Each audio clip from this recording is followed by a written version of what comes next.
I hope कि आज आपको जो मैंने कल लास्ट आपको सेंड किया फंक्शन के बारे में वो आपने कर लिया होगा, ठीक है, और आपको समझ में भी आया होगा। ठीक ठीक है, तो अब देखो ये फिफ्थ क्वेश्चन जो है आपका, इसमें मैंने फर्स्ट और सेकंड स्किप किए थे, तो फिफ्थ का फर्स्ट और सेकंड हम डिस्कस करेंगे आज। First, fx equal to 2 minus 3x and x belongs to r, x is greater than 0। ये आपका क्वेश्चन गिवन है, ठीक है। x किस में से है? रियल नंबर में से है, लेकिन x ग्रेटर देन 0 है, ठीक है। इसको हम ओनली ये भी लिख सकते हैं कि x belongs to r plus, यहां प्लस का निशान लगा दो, प्लस लगा दो, इसका मतलब भी यही होगा कि आपका x जो है वो पॉजिटिव नंबर है, ठीक है ना। इसका मतलब भी क्या होगा? यही होगा कि x आपका एक पॉजिटिव नंबर है। तो ये क्या बोल रहा है, इसका मतलब समझ लो पहले अच्छे से कि x की वैल्यू जो है वो 0 से बड़ी है। तो मैंने आपको कल भी कहा था नंबर लाइन आपके दिमाग में चलती रहनी चाहिए कि ये नंबर लाइन है हमारी, तो 0 से इधर उधर का पार्ट ही है, समझ में आया ना। 0 से ये 0 है, तो 0 से इधर उधर का पार्ट ही है हमारी x की वैल्यू, उधर वाला पार्ट x की में इंक्लूड किया ही नहीं, ठीक है। तो इसका हमारे को ओनली रेंज फाइंड करनी है। तो रेंज जो है कैसे फाइंड आउट करेंगे? देखो 0 भी यहाँ पे नहीं रखना, 0 भी नहीं रखना क्योंकि वहां पे ग्रेटर देन 0 बोला है, इक्वल टू नहीं लगा वहां पे, ठीक है ना। तो अब बताओ इसकी रेंज क्या होगी? तो रेंज के लिए मैंने लिखा y equal to 2 minus 3x, ठीक है। x की वैल्यू निकालनी है यहाँ से, तो 3x को उधर लाया, y को उधर लेके गए, तो 3x equal to 2 minus y and x equal to 2 minus y upon 3। यहां से हमें देखना है कि कोई बाउंडेशन है y पे, पहले से तो y पे कोई बाउंडेशन नहीं है। बाउंडेशन कौन कौन सी? मैंने बताई थी कल, दो बाउंडेशन आपकी, कौन कौन सी? एक तो आपका जो है रूट में नहीं होना चाहिए और एक अपॉन में नहीं, अपॉन रूट में माइनस नहीं आना चाहिए और अपॉन में 0 नहीं आना चाहिए। तो वैसे यहाँ पे कोई बाउंडेशन नहीं है, ठीक है। y की वैल्यू वैसे कुछ भी आ सकती है, लेकिन हमारे पास बाउंडेशन x पे है। x जो है यहाँ पे since x is greater than 0, तो इसका मतलब ये वाला पार्ट भी आपका ग्रेटर देन 0, ठीक है। 2 minus y upon 3 is greater than 0, कहा है ना यहाँ पे क्वेश्चन में गिवन है कि x की वैल्यू जो है वो 0 से बड़ी है, तो ये 0 से बड़ी कर दी हमने। तो देखो 3 को उधर किया, कोई दिक्कत नहीं है, तो ये 2 minus y is greater than 0, ठीक है। अब 2 को उधर ट्रांसफर कर रहा हूं मैं, तो माइनस का y इज ग्रेटर देन -2। मैंने कल भी आई थी इसी कंडीशन कि माइनस हटाते हैं, माइनस वाले नंबर से या माइनस आप कॉमन निकालते हैं, माइनस वाले नंबर से मल्टीप्लाई करते हैं या माइनस वाले नंबर से डिवाइड करते हैं, तो आपका ये बीच वाला जो साइन है वो चेंज होगा।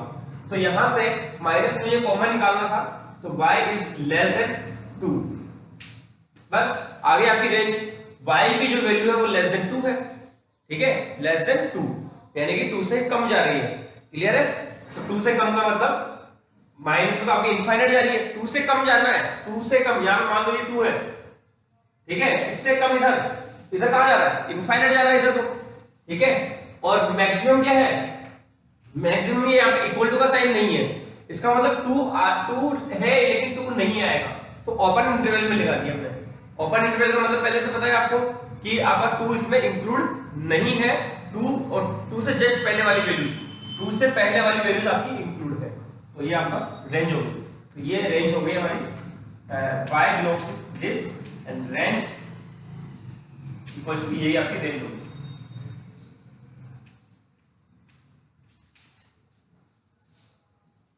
ठीक है, ये बात समझ में आया? देखो क्या बोला था, रेंज निकालने के लिए सबसे पहली बात कि रेंज निकालने के लिए हमें x की वैल्यू निकालनी होती है, जो कि मैंने यहां पे लगाई। उसके बाद जो बाउंडेशन है पहले वो चेक करना होता है कि भाई यहाँ पे रूट में माइनस तो नहीं है, रूट में माइनस वाली कंडीशन तो नहीं आ सकती कहीं, या अपॉन में 0, तो वो यहाँ पे कहीं भी नहीं आ रहा, ठीक है। दोनों कंडीशन यहाँ पे कोई दिक्कत नहीं है।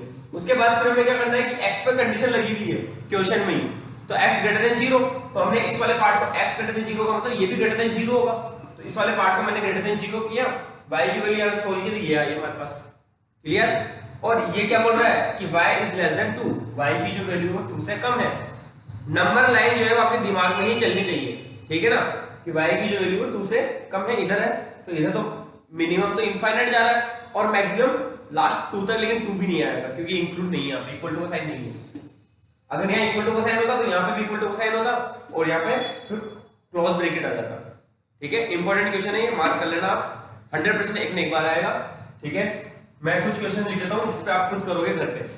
ठीक है ना, इसी से पैटर्न fx = 3 - 2x एंड वही आपका x belongs to r and x is greater than 0। ठीक है, सेकंड है x - 2 and x belongs to r and x is greater than 0। ये दोनों क्वेश्चन आप खुद करोगे, होमवर्क आप लोगों के लिए मुझे करके आप सेंड करोगे। ठीक है ना, मैं फिर से बता रहा हूं, बहुत ही ज्यादा इंपॉर्टेंट चैप्टर है, बहुत ही ज्यादा इंपॉर्टेंट टॉपिक है ये। आपको डोमेन रेंज निकालना अगर नहीं आ रहा है तो आगे बहुत सारे चैप्टर्स में आपको प्रॉब्लम आएगी, 11th में भी और 12th में भी। ठीक है ना, 12th में तो हमारा चैप्टर यही है, फर्स्ट चैप्टर जो है, और पूरा 6 मार्क्स का चैप्टर है। तो ये आप खुद करोगे, यहां से इसकी रेंज, ओनली रेंज फाइंड करनी है इसकी भी और इसकी भी। ठीक है, सेकंड नेक्स्ट क्वेश्चन जो है इसका देखो,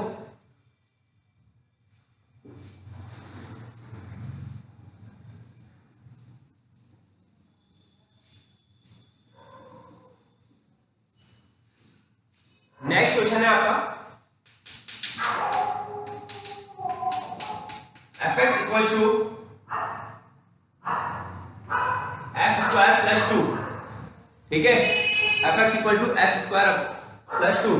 यहां से देखो रेंज हमें फाइंड आउट करनी है, तो y = जो है y के इक्वल लिया हमने इसको, समझ में आया। यहां से x की वैल्यू निकालनी थी, हो गया x², यह हो गया y - 2 = x² and x² = y - 2 and x = plus minus foundation हमारी वो आ गई। यहां से क्या बोल रहा है ये यहां पे कि जो y की वैल्यू है वो 2 रखने पे 0 आ रहा है, 2 रखने पे 0 आ रहा है, तो 0 तो हमारे आ सकता है, लेकिन इससे जो है 2 से अगर छोटी वैल्यू अगर हम रखते हैं, 2 से लेस देन वैल्यू अगर हम रखते हैं, ठीक है ना, यहां वही आ जाओ टेबल पे, यहां ये 2 आ गया। अब 2 से अगर ये इधर रखते हो आप, 2 से इधर की कोई भी वैल्यू रखते हो तो यहां माइनस आएगा ऑब्वियसली, जो कि हम नहीं रख सकते। तो हमारा मिनिमम यहां से स्टार्ट हो गया y। ठीक है ना, तो y यहां से स्टार्ट हो गया, या फिर आप यू भी लिख सकते हो कि यहां से y - 2 is greater than 0, y greater than equal to आ सकता है, और यहां से हो गया y is greater than equal to 2। बस y की वैल्यू जो है ग्रेटर देन इक्वल टू 2 हो गई, 2 से इनफाइनाइट। तो रेंज y बिलोंग्स टू हो गया यहां से 2 से इनफाइनाइट, और 2 यहां पे इंक्लूड है, 2 यहां पे इंक्लूड है, इसलिए आपको स्क्वायर ब्रैकेट आएगा। क्लियर है, और तो यहां से रेंज हमारी यही होगी।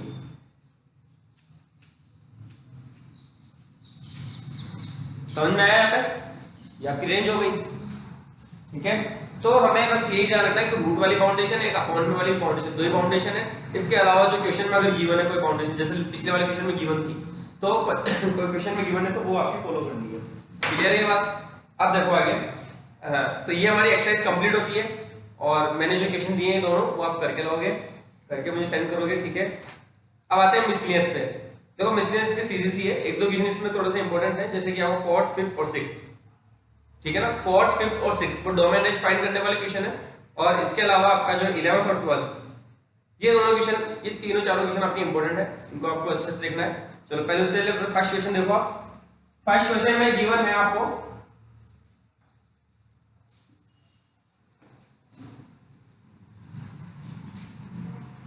फर्स्ट क्वेश्चन है आपका fx =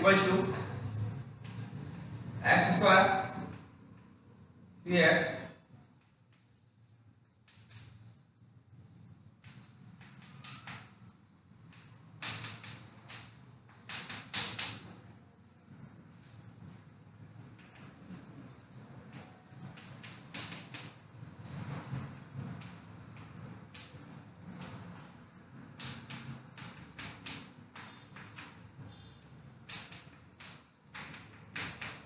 ये आपका क्वेश्चन है। क्लियर? और पूछ क्या रहा है, बोल रहा है show that f is a function but and g is not a function. Function पे पहले से तो फंक्शन होने के लिए क्या क्या बाउंडेशन थी कि फंक्शन होगा या नहीं होगा। ठीक है ना, फंक्शन होगा या नहीं होगा, क्या बाउंडेशन थी हमारी? दो ही बाउंडेशन बताई थी मैंने कि डोमेन एलिमेंट जो है, डोमेन एलिमेंट यानी कि x की वैल्यू वो आपकी रिपीट नहीं होनी चाहिए। इसके अलावा सेकंड कंडीशन कि उसमें से कोई भी एलिमेंट जो है वो बाकी नहीं रहना चाहिए, हर एलिमेंट के लिए कोई ना कोई एक इमेज होनी चाहिए। ठीक है ना, हर एलिमेंट का कोई ना कोई रिलेशन बनना भी चाहिए और कोई एलिमेंट रिपीट भी नहीं होना चाहिए। समझ में आ गया? ये हमारा फंक्शन होने की डेफिनेशन थी। तो अभी बोल रहा है प्रूव करो कि ये फंक्शन है या नहीं। ठीक है, उसका मतलब क्या हुआ कि कहीं ना कहीं उन दोनों में से एक बाउंडेशन जो है वो यहाँ पे कोलाइड करेगी इस जगह पे, इसमें नहीं करेगी उसमें करेगी। देखो इसकी जो ये x की वैल्यू है 0 से लेकर 10 तक, x की वैल्यू कहां से कहां तक है? 0 से लेकर 10 तक। 0 से 3 के लिए ये वाला फंक्शन यूज करना है और 3 से 10 के लिए ये वाला फंक्शन यूज करना है, लेकिन 3 आपको दोनों में कॉमन आता है, तो 3 के लिए हम ये भी यूज कर सकते हैं और ये भी यूज कर सकते हैं। ठीक है ना, तो 3 पे हम चेक करेंगे eight x equals to 3 when fx equals to x square। पहले x स्क्वायर वाले के लिए तो fx की वैल्यू कितनी आती है? f3 की वैल्यू कितनी है यहाँ पे? 3 का स्क्वायर इक्वल्स टू 9। क्लियर है बेटा? अब देखो इस वाले फंक्शन के लिए when fx equals to 3x then f3 equals to 3 into 3 that is 9। तो 3 पर एक ही इमेज बन रही है 9, यहां पे भी 9 नहीं बन रही है, वहां पे भी 9 नहीं बन रही, एक ही आंसर आ रहा है। ठीक है, तो 3 का जो है इमेज रिपीट नहीं हो रही है, इमेज 2 नहीं आ रही है। ठीक है ना, मैंने वो जो आपको राउंड से समझाया था कि इस तरह से ये आपका इमेज है, इधर वाला पार्ट यानी कि y की वैल्यू है, ये x की वैल्यू, इसको हमने ऑब्जेक्ट कहा। ठीक है, इधर जो है जैसे मान लो कि इधर 1 लिखा हुआ है, 1 का 2 से रिलेशन नहीं बनना चाहिए, ये नहीं होना चाहिए, 1 का 2 के साथ में रिलेशन नहीं बनना चाहिए। ठीक है ना, तो आपका ये फंक्शन है, तो यहाँ पे 3 का रिलेशन जो है ओनली 9 से बन रहा है, यहाँ पे भी 9 से बन रहा है, यहाँ पे भी 9 से बन रहा है, तो 3 आपका फंक्शन है। ठीक है, तो यहां लिख देंगे 3 has only 1 image, so fx is a function।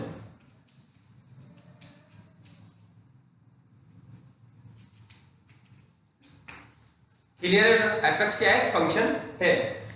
ये आपने नोट कर लिया। अब मैं इसी में चेंज कर रहा हूं एट x इक्वल्स टू 3। अब मैं इसके gx के लिए, ठीक है ना, तो हम gx की बात करेंगे यहाँ पे gx। तो जब मैंने ये वाला फंक्शन लिया तो यहाँ पे एट x इक्वल टू 3 लेके 2 लेंगे अपन यहाँ पे, क्योंकि 2 कॉमन आ रहा है इसमें कॉमन क्या आ रहा है? 2 आ रहा है, तो 2 का स्क्वायर करोगे आप,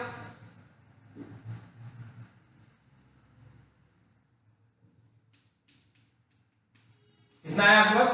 4 आया। ठीक है, अब फिर when gx equals to 3x, ठीक है, तो g2 कितना आएगा? 3 into 2 इक्वल्स टू 6 आ गया। अब देखो यहाँ पे 2 की 2 अलग अलग इमेज बन गई, जो मैंने यहाँ समझाया था कि 1 की यहाँ पे 2 अलग अलग इमेज बन रही, तो ये फंक्शन नहीं है। इसी तरह से यहाँ पे 2 की 2 इमेज बन गई, एक तो ये 4 और एक ये 6, 2 अलग अलग इमेज बन रही है यहाँ पे। ठीक है ना, एक ऑब्जेक्ट की 2 इमेज बन जाती है तो हमारा वो फंक्शन नहीं होता है। ये आपको मैंने जो डायग्राम था उससे भी समझाया था, और यहाँ पे देखो 2 इमेज बन गई, इसका मतलब ये फंक्शन नहीं है। तो यहाँ लिखेंगे हम 3 हैज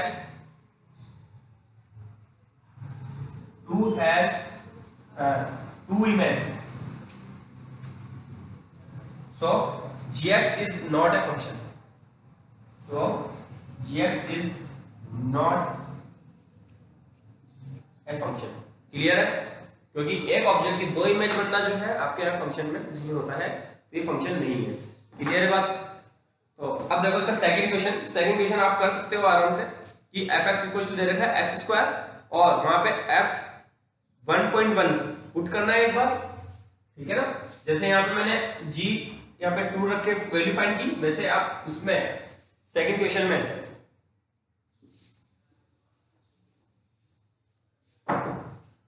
f 1.1 की वैल्यू फाइंड आउट करोगे। ठीक है, f 1 की वैल्यू फाइंड आउट करोगे और जो आपको गिवन है उसमें पुट कर लोगे तो आपका आंसर आ जाएगा। थर्ड क्वेश्चन भी आपका इंपॉर्टेंट क्वेश्चन है। देखो ये थर्ड क्वेश्चन जो है उस पर डोमेन फाइंड करना है। इस तरह का क्वेश्चन भी आ सकता है 1 मार्क्स में या 2 मार्क्स, 1 मार्क्स में आ सकता है। ठीक है ना, बहुत सीधा सा क्वेश्चन है। क्या क्वेश्चन है ये कि ये जो फंक्शन गिवन है आपको fx, इसमें से इसके डोमेन फाइंड करना है। डोमेन कैसे फाइंड करना है? देखो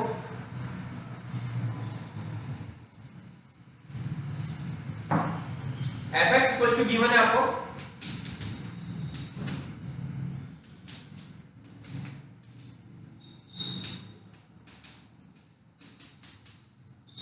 ये क्वेश्चन गिवन है। ऐसा कैसा एक क्वेश्चन आपको एग्जांपल में भी गिवन है जो आप खुद करोगे, ठीक है ना। इसके मिसलेनियस का एग्जांपल 21 एग्जांपल जो है उसमें भी सेम यही क्वेश्चन है, आप खुद करोगे। अब देखो करना क्या है इसमें बेटा कि यहाँ पे यह अपॉन आ रहा है, न्यूमरेटर अपॉन डिनोमिनेटर आ रहा है कुछ, ठीक है ना। तो हमारा डिनोमिनेटर में x आ जाता है, तो वहां पे एक ही फाउंडेशन जो अपने पहले बताई है कि डिनोमिनेटर में क्या नहीं आना चाहिए, आपका 0 नहीं आना चाहिए, ठीक है। न्यूमरेटर से में कोई मतलब नहीं है, न्यूमरेटर में कोई भी वैल्यू आ सकती है, क्लियर। न्यूमरेटर में 0 भी आ सकता है, माइनस का 1 भी आ सकता है, माइनस का 2 भी आ सकता है, लेकिन डिनोमिनेटर में जो है वो आपके 0 नहीं आना चाहिए।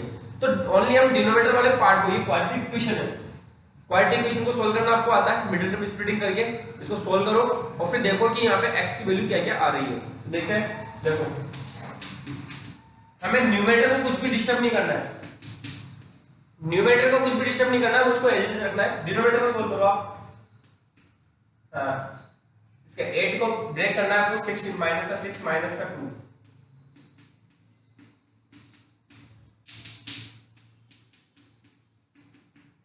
ये हो गया आपका x minus 6 and x minus 2।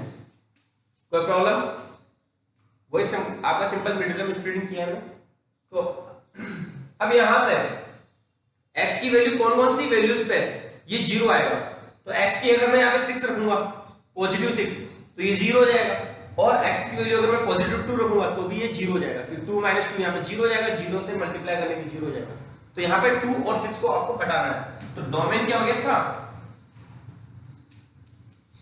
r, यानी कि रियल नंबर में से ओनली हमको 2 नंबर माइनस करने हैं, 2 और 6। जब ओनली 2 ही नंबर को माइनस करना है तो हम कर्ली ब्रैकेट में लिखेंगे, ये ना कर्ली ब्रैकेट में दोनों ब्रैकेट को लिख दिया, इसका मतलब ये सेट है, सेट को भूलना नहीं है, सेट भी यहाँ पे साथ साथ चल रहा है। तो सेट है ये 2 और 6, 2 एलिमेंट की बात करें, 2 एलिमेंट हमने हटा दिए इसमें से, क्योंकि इन दोनों एलिमेंट पे ये क्या हो रहा है 0 हो जाएगा, और अपॉन में 0 नहीं आना चाहिए, इनवैलिड कंडीशन है हमारी। तो r माइनस 2 6 ये आपका इसका डोमेन हो गया, क्लियर है। इस तरह से 1 मार्क्स में ये क्वेश्चन दिया जा सकता है। अब देखो नेक्स्ट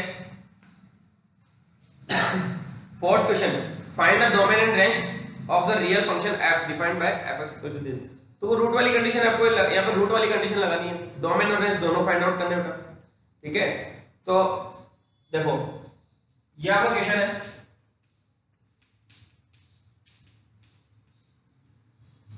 पहली बात रूट ऑलरेडी लगा हुआ है, रूट ऑलरेडी लगा हुआ है, इसका मतलब ये हुआ कि y की जो वैल्यू है वो नेगेटिव नहीं आ सकती कभी भी, ठीक है ना।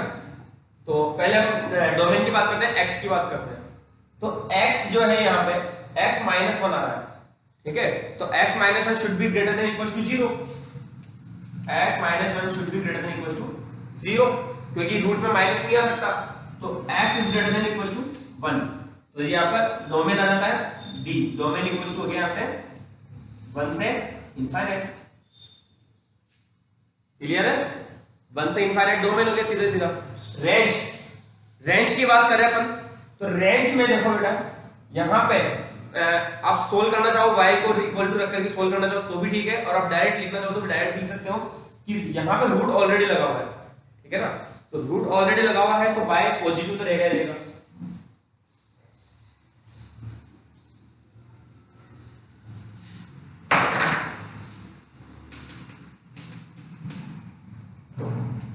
y is greater than 0, greater than equal to 0। ये मैंने लगाया, क्यों लगाया कि रूट ऑलरेडी लगा हुआ है, रूट अगर पहले से लगा हुआ है तो बाहर नेगेटिव वैल्यू नहीं आ सकती कभी भी, रूट अगर पहले नहीं लगा हुआ है तो आ सकती है, ठीक है। अब यहां से y square equal to x minus 1 and x equal to हो गया यहां से, देखो 1 को उधर ट्रांसफर किया तो y स्क्वायर प्लस का 1, ठीक है। तो यहाँ पे कोई बाउंडेशन नहीं आ रही, ना कोई रूट आ रहा है ना कोई अपॉन में आ रहा है, कुछ भी रख सकते हो आप यहाँ पे, सब वैल्यू आ सकती है y की, ठीक है ना, सारी वैल्यू लिखी जा सकती है, लेकिन यहाँ पे बोला है ग्रेटर देन इक्वल टू 0। तो रेंज हो जाएगी इसकी 0 से इनफाइनाइट, 0 से इनफाइनाइट, क्लियर है। हाँ, तो बेटा आपको थोड़ी बहुत मेहनत करनी ही पड़ेगी इनको समझने के लिए, ठीक है। तो आज के लिए इतना ही काफी है, और इसका जो 2 क्वेश्चन तो मैंने पहले से दिए थे आपको होमवर्क में, और कोशिश करोगे आप 5 क्वेश्चन करने की, 6 क्वेश्चन करने की कोशिश करना, नहीं तो कल मैं आपको